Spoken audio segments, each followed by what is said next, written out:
Captain Jack Thompson stood at attention in the gleaming corridor of Harmony Point Space Station, tugging nervously at his Earth Diplomatic Corps uniform. After 6 years of training in xenodiplomacy, he thought he was prepared for anything. He was wrong. The station's artificial gravity hummed beneath his feet as he waited for his first meeting with the Celestial Ambassador.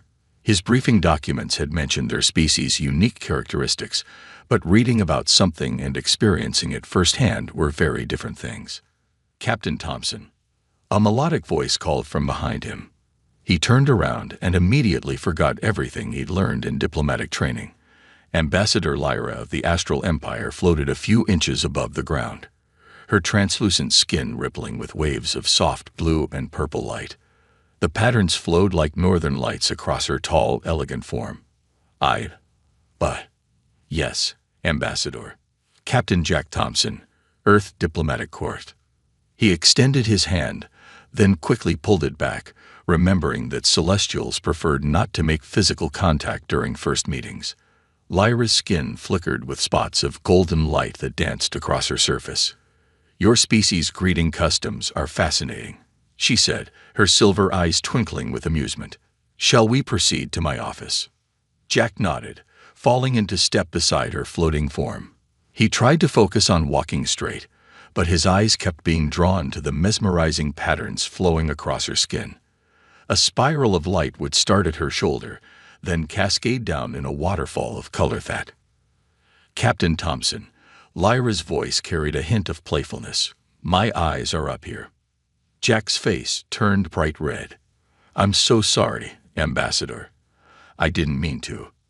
I was just..." He forced himself to look directly into her silver eyes, which somehow made things even worse. They shimmered like liquid mercury.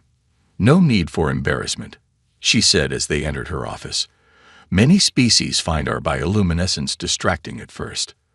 The patterns across her skin suddenly intensified, creating a dazzling display.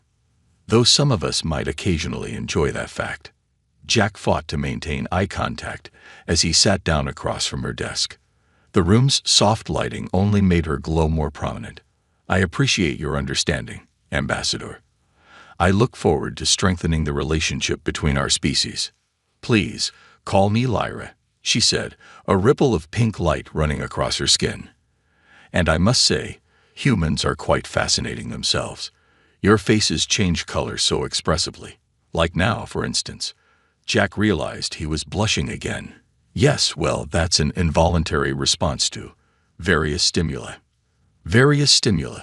Lyra leaned forward slightly, her skin pulsing with curious patterns. "How intriguing. Perhaps you could elaborate." Before Jack could stumble through a response, his communication device chimed. "Excuse me," he said, grateful for the interruption. "It seems the station director needs to see me." "Of course," Lyra said, rising gracefully. "We'll have plenty of time to discuss human physiological responses during your posting here." Her skin sparkled with what Jack could have sworn was mischief. As he hurried down the corridor afterward, Jack couldn't shake the feeling that he'd just experienced something more than a standard diplomatic meeting. He made a mental note to review the section about celestial bioluminescent communication patterns in his briefing materials. He had a nagging suspicion he'd missed something important in their interaction. Behind him, Lyra watched him leave, her skin glowing with patterns that, had he known how to read them, would have translated to something like, "Oh, this is going to be fun." In the station's security room, 2 alien officers exchanged knowing looks. The Verdaxian officer passed a few credits to his mechanoid colleague. "Told you he wouldn't last 5 minutes without staring," the mechanoid chirped, its optical sensors whirring with satisfaction. "Want to place odds on how long before he figures out she's flirting?" The betting pool had officially begun. 2 weeks into his posting on Harmony Point, Jack Thompson found himself in increasingly awkward situations. It seemed that wherever he went, Ambassador Lyra would appear, her bioluminescent patterns more eye-catching than ever. Like now, for instance. "Captain Thompson," Lyra called out across the station's garden dome, her skin shifting through shades of sunset orange. "What a pleasant surprise to find you here." Jack seriously doubted it was a surprise. This was the third time this week he'd encountered her during his morning walk. He fixed his eyes firmly on her face, ignoring the spiraling patterns that danced across her form. "Good morning, Ambassador," he said, proud that his voice remained steady. "Enjoying the earth roses?" "Oh yes," she replied, floating closer. Her skin rippled with waves of purple light that seemed to flow toward him. "Though I find some things here even more fascinating than the flowers." A passing mechanoid officer's servos whirred with poorly suppressed laughter. "The station's botanical collection is quite impressive," Jack said quickly, desperately trying to keep the conversation professional. "We have specimens from 12 different worlds." Lyra moved to examine her rose, positioning herself so that the glowing patterns along her arms created mesmerizing reflections in the garden's water features. "Humans have such interesting ways of avoiding topics," she mused. "Your species' dedication to maintaining professional distance is amusing."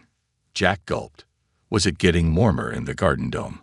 "I'm not avoiding anything," he said, then immediately proved himself wrong by taking a step back as Lyra's glow intensified. "Of course not," she agreed, her silver eyes sparkling. "Just as you're not avoiding looking at my bioluminescent patterns, which, by the way, are considered a form of communication among my people." Jack froze. Communication. Indeed. Lyra's skin danced with quick, playful bursts of light. "For instance, what I'm expressing right now would translate roughly to, well, perhaps it's better if you study our cultural documents to figure that out." In the distance, a small group of alien station staff huddled around a datapad, updating their betting pool. "I should probably do that," Jack managed to say. "Study the documents, I mean. For diplomatic purposes." "Oh, absolutely," Lyra agreed, her skin now pulsing with what could only be described as delight. "Though I must say, your human diplomatic training seems to have overlooked some crucial aspects of celestial interaction. For example, did you know that maintaining eye contact while completely ignoring our light patterns is considered incredibly intimate in our culture?" Jack's face went from normal to bright red in record time. "What?" "Oh yes," Lyra continued, clearly enjoying his reaction. "What you've been doing these past 2 weeks, focusing solely on my eyes. It's quite forward of you, Captain." Her skin flickered with teasing patterns. "Not that I mind, of course." I mean," Jack stammered, his diplomatic training deserting him entirely. "The cultural exchange meeting starts in 5 minutes," Lyra said, taking pity on him. "Shall we walk together? I promise to keep my patterns at a professionally appropriate level." The surge of bright colors across her skin suggested she had no intention of doing any such thing. As they walked to the meeting, Jack tried to focus on anything except Lyra's mesmerizing display. He failed miserably. Behind them, a Verdaxian maintenance worker spoke into their communicator. "Update the betting pool. Double my credits on complete diplomatic meltdown by the end of the month." They paused, watching Jack nearly walk into a wall while Lyra's skin shimmered with barely contained laughter. "And add a side bet on the human needing medical attention for walking into something while distracted." The cultural misunderstandings were just beginning. The grand dining hall of Harmony Point Station had never looked more impressive. Crystal chandeliers floated in zero-gravity bubbles, casting rainbow reflections across the gathered diplomats.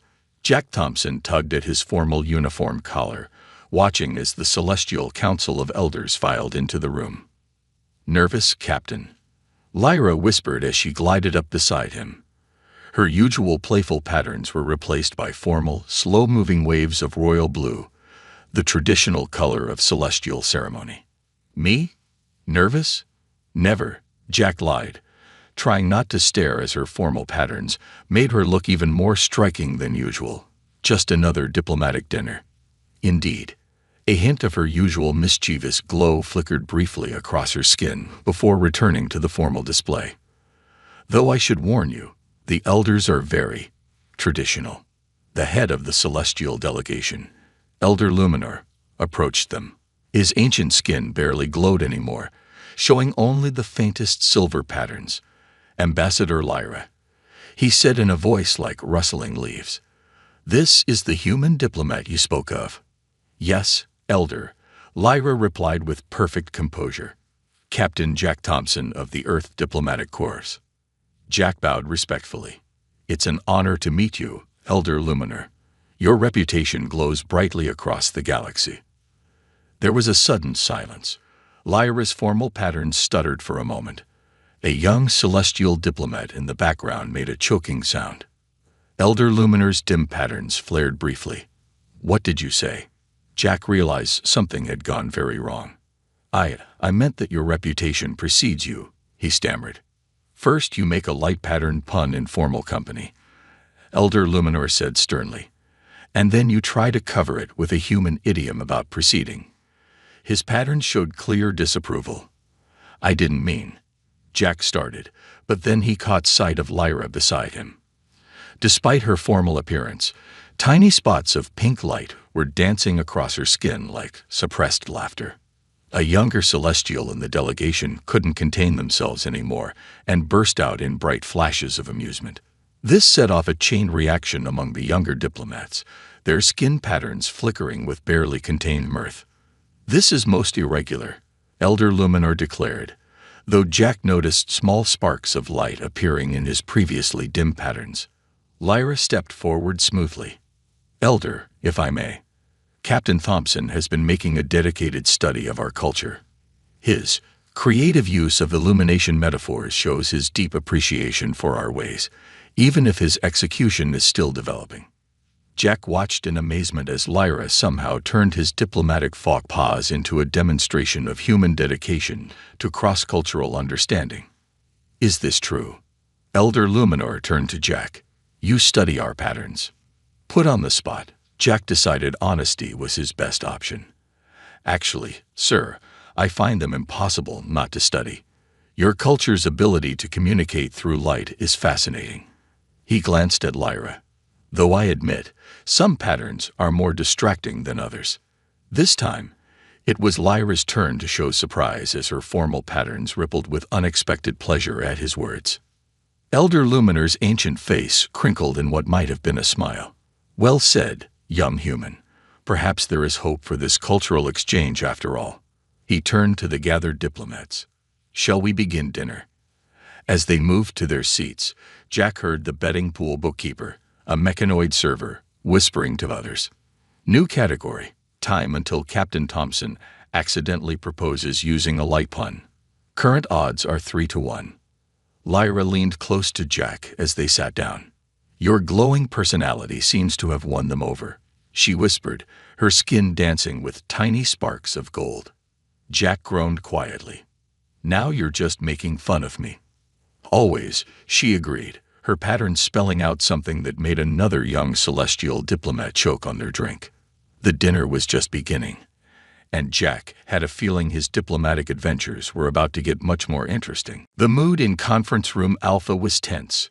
Jack sat on one side of the large oval table with the Earth delegation, while Lyra floated on the opposite side with her celestial colleagues. The trade route dispute had been going on for 3 hours, and nobody was happy. The spiral arm route has been open to all species for centuries, Jack argued, trying not to be distracted by how Lyra's skin showed patterns of frustration he was finally learning to recognize. Earth ships have every right to use it. The route passes through 3 different celestial nebula nurseries, Lyra countered, her usual playful glow replaced by serious pulses of deep blue. Your ship's engine emissions are affecting our young stars. In the corner, Ambassador Reed from Earth whispered to his assistant. Thompson seems very focused on the celestial ambassadors' diplomatic points. Jack pretended not to hear them. The betting pool was bad enough without his own delegation joining in. Perhaps we could suggest a compromise, Jack began, but another celestial diplomat cut him off. Ambassador Lyra, the diplomat said in their musical language, your patterns show unusual warmth when addressing the human captain. Are you certain your judgment isn't clouded? Lyra's skin flashed with indignation. My patterns show professional courtesy, nothing more. But Jack noticed small spots of pink appearing at her edges that suggested otherwise. The Earth Trade Minister leaned forward. If the Celestials are letting personal feelings affect these negotiations, We are doing no such thing, Lyra said firmly, her patterns now a swirling storm of colors. Jack had never seen her so upset. Just then, Ambassador Vex of the Mercurial Confederation stood up. His silvery skin reflected the room's lights as he spoke. Perhaps we should take a short break. Tensions seemed to be illuminating the situation poorly. He gave Jack and Lyra a knowing look. In the hallway outside, Jack caught up with Lyra. "Hey," he said softly. "Are you okay?" Her patterns had dimmed to a gentle glow. "I'm fine. It's just complicated." She looked at him with her silver eyes. "This would be easier if..." "If what?" Before she could answer, Ambassador Vex appeared beside them.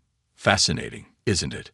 How personal connections can both help and hinder diplomatic relations. His reflective skin showed their images back to them. A human and a celestial, standing closer than strict protocol would allow. "I don't know what you mean," Lyra said, but her skin betrayed her with tiny flickers of gold. "Of course not," Vex smiled. "Just as I'm sure the betting pool I'm not supposed to know about is purely fictional. Though if it did exist, I would have placed my credits on mutual pining, disrupts major trade negotiations." Jack coughed. "Shouldn't we get back to the meeting?" "Indeed," Vex said. "Though consider this, sometimes the best diplomatic solutions come from understanding both sides. And you two seem to understand each other quite illuminatingly well." As they returned to the conference room, Jack caught Lyra's eye. Her patterns formed a small private message that he was just beginning to understand. An apology, mixed with something warmer. "Maybe," Jack said quietly, "we need to look at this problem from a different angle. Earth could adjust our engine configurations for the nebula sections, and the Celestials could help us develop better shielding technology." Lyra's patterns brightened. That could work. A joint project would benefit both sides. The rest of the meeting went smoother, though Jack noticed both delegations watching him and Lyra carefully. In the station's security office, the betting pool had a new category. First, human celestial joint technology project leaders. Later, as they left the conference room, Lyra paused beside Jack. "Your suggestion was brilliant," she said, her patterns showing sincere admiration. "For someone who still can't read half my signals, you're surprisingly good at finding the right path forward." Jack smiled. "Maybe I'm starting to understand more than you think." Her patterns danced with pleasure. "We'll see about that, Captain. We'll see." "No, no," Lyra laughed, her skin shimmering with amusement. "You're thinking too hard about it. Light patterns are like your human facial expressions. They should flow naturally." Jack sat across from her in the station's observatory, trying to understand the datapad of celestial communication patterns. After the trade negotiations, they had agreed to help each other better understand their cultures. The stars stretched out behind them through the massive window, providing a stunning backdrop to their lesson. "So when you do this," Jack pointed to a swirling pattern in the book, "it's like a human smile." "Not exactly." Lyra demonstrated the pattern, her skin glowing with gentle waves of blue-green light. "This is more like contentment. A smile could be more like this." She changed her patterns to show quick, bright pulses of gold. "That's the pattern you showed when I made that accidental pun at dinner," Jack realized. "You're learning," Lyra said, her skin now showing both patterns combined. "Though you humans have your own fascinating ways of communicating. Like how your cheeks change color when you're embarrassed.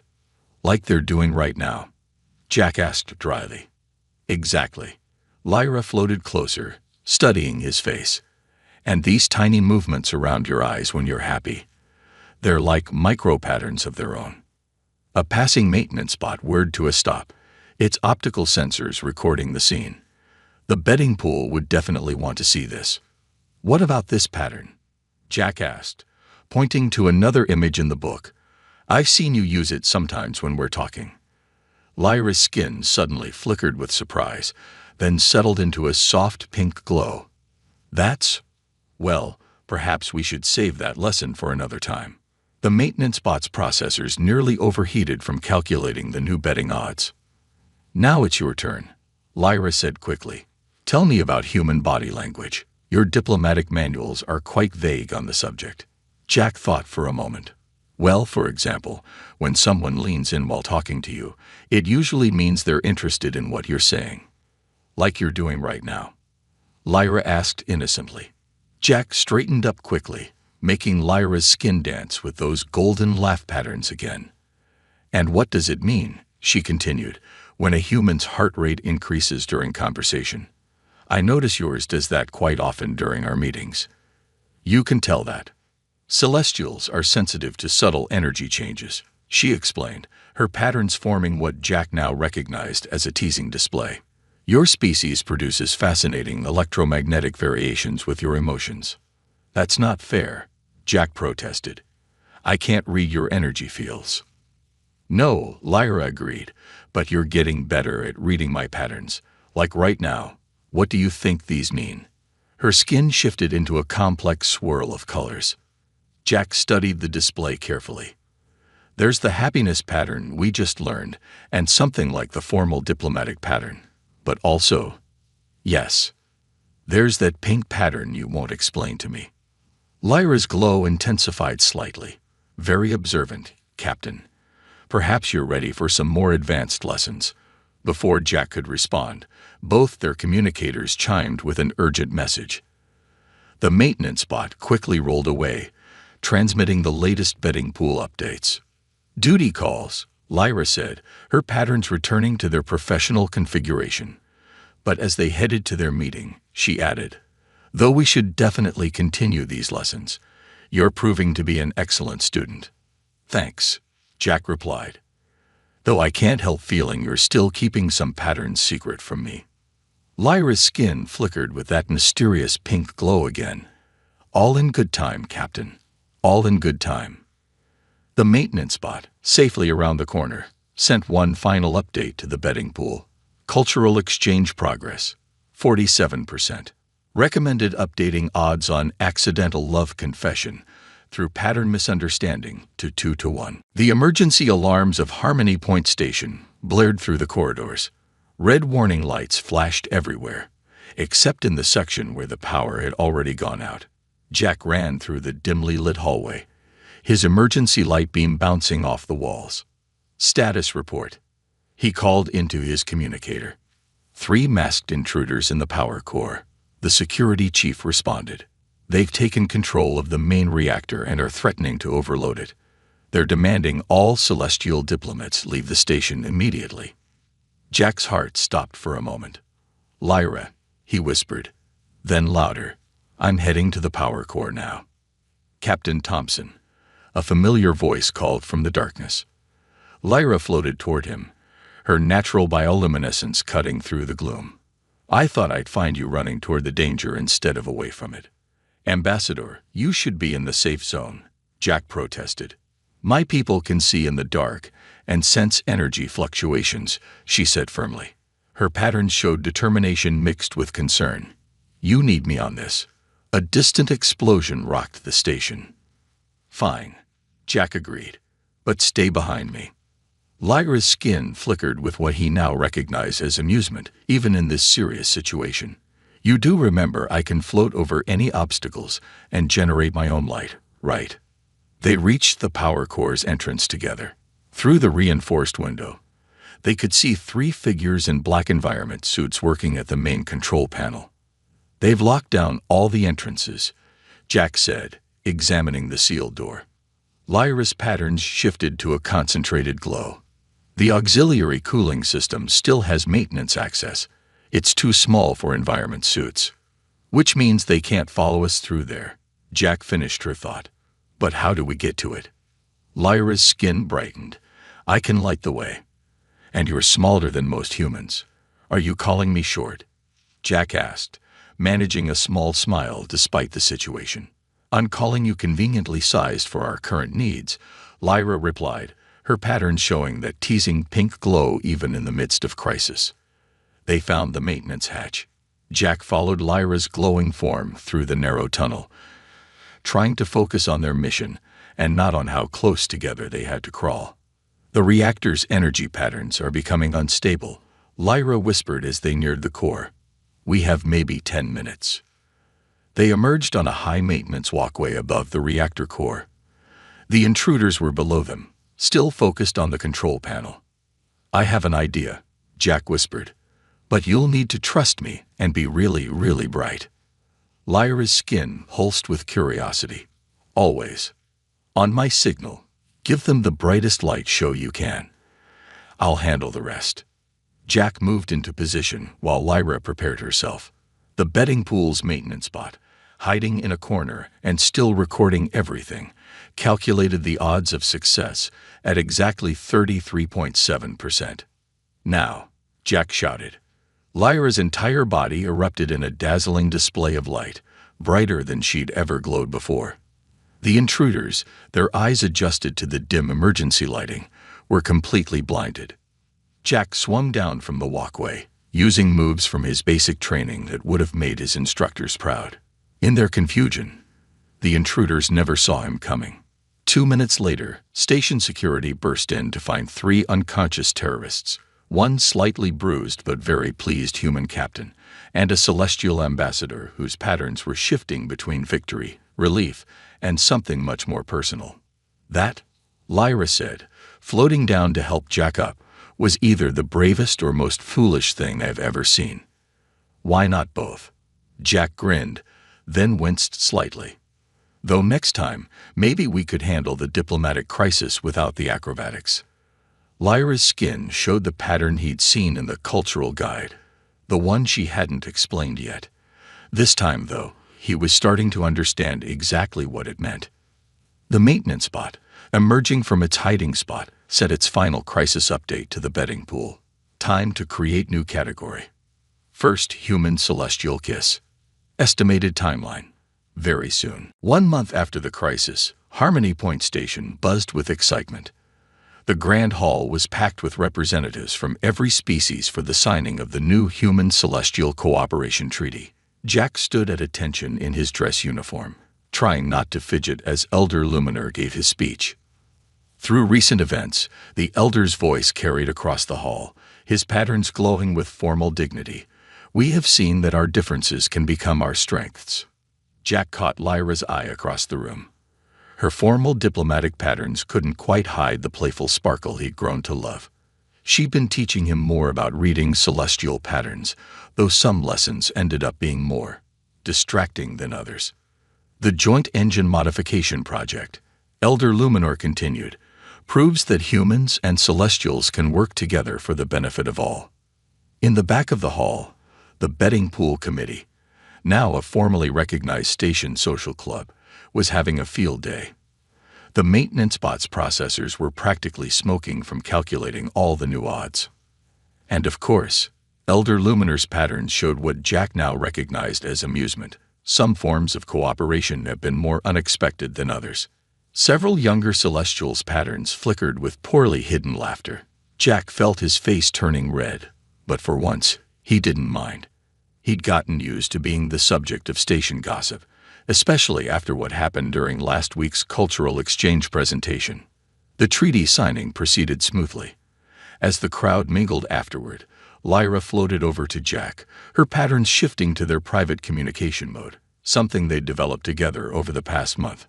"Congratulations, Captain," she said, her skin glowing with that special pink pattern he'd finally learned to read properly. "Your diplomatic crisis management skills are becoming legendary." "Well," Jack smiled, "I had an illuminating teacher." Was that another light pun? "Maybe I'm just trying to brighten your day." Lyra's patterns danced with joy. "You're getting better at those, though your timing could still use some work. Like last week when I accidentally proposed during the presentation." To be fair, Lyra's skin shimmered with laughter. "You didn't know that particular pattern combination meant eternal bond request in Ancient Celestial." At least Elder Luminar found it funny. Eventually, Ambassador Vex appeared beside them, his reflective skin showing their images standing close together. "I believe," he said with a knowing smile, "I just won the longest-running bet in the pool. Though you two did take your time about it." The maintenance bot rolled past, its display showing the final betting pool results. Winner, Ambassador Vex. Bet placed. They'll make it official during a diplomatic function through a cultural misunderstanding. Odds, 150 to 1. Speaking of making things official, Lyra said, her patterns forming the now familiar combination that had caused such a stir at the presentation. Did you mean it? Even if you didn't know what you were saying at the time. Jack took her hand, something that had shocked the celestial elders the first time he'd done it, but was now accepted as one of those quirky human customs. I may not have known the exact pattern, he said, but I knew how I felt. I still do. Lyra's skin lit up with pure joy, bright enough to make nearby diplomats squint. Good, she said, because I've been practicing human customs too. She leaned in and kissed him. The hall erupted in cheers, flashing patterns, and the sound of credit chips changing hands. Elder Luminer's patterns showed the celestial equivalent of an indulgent smile. The maintenance bot's final update to the betting pool simply read, all bets paid. New pool opening. Date of first human celestial wedding. Current favorite. During the next diplomatic crisis. Jack and Lyra didn't notice any of it. They were too busy creating their own light show, one that needed no translation at all.